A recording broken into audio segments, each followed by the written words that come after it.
यति छ। अब यतिखेरको यस्तो छ हैन।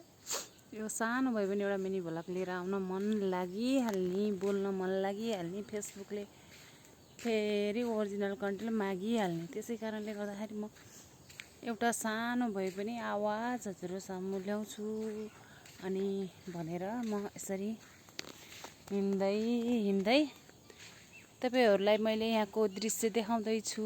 यतिखेरको दृश्य यस्तो खालको छ। ल नि त सबैजनालाई यो मेरो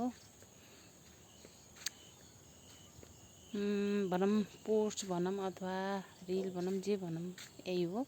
अब यस्तो छ। ल हेर्नुस् नि, अब यतिखेरको भ्यू छ। राम्रो छ, राम्रो देखिन्छ हैन। न कति राम्रो देखियो। धानहरू यहाँ यस्तो भइसक्यो है।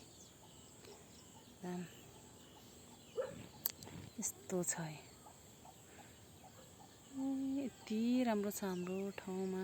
ल हेर्नु कति राम्रो, माथि पहाडहरू कस्तो स्पेसल देखिएको है। आजको मिनी भ्लग यहीँ यसरी देखाउँदैछु। हजुरहरु सबैलाई मन पराइदिनु होला भन्दै आज बोल्न पनि त्यति जाँगा लागेको छैन। बिरामी भएको कारणले गर्दा आवाज पनि त्यति निकालेको छैन।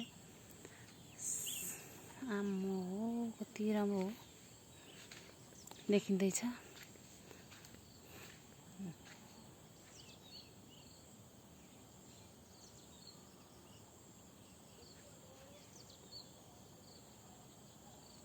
यो दृश्य हजुरहरुसँग पठाउनको लागि दुःख गर्नुपर्छ, आत्तिनु हुँदैन भनेको यही नै होला जस्तो लाग्छ।